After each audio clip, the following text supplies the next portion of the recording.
The biogas line originates from the appraisal of the extracted sludge through the process of anaerobic digestion, which produces a biofuel with high methane content.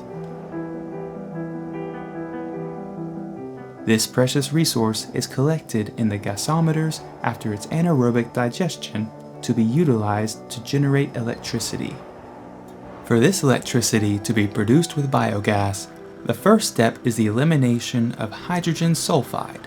Once purified, it's fed into a cogeneration motor where it's consumed as fuel.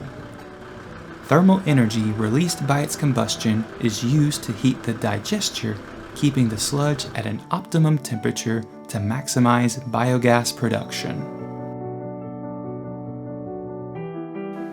The acquisition of a 600 kilowatt cogeneration motor in 2018, in addition to the recent installation of another 300 kilowatt motor, have contributed in making Granada's Biofactory South's global energy self-sufficiency greater than 100%. The energy generated is consumed by the treatment process itself. The electric vehicle fleet and excess energy is fed into the electric distribution network.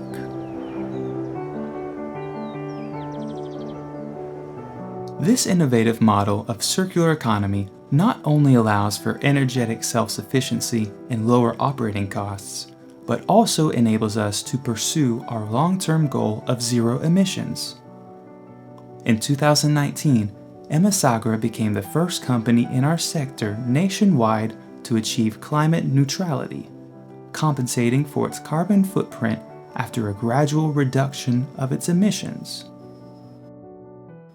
Thanks to this green effort, in 2021, Emasagra was awarded the Medio Ambiente Prize by the Junta de Andalucía in recognition for its strategic focus on sustainability.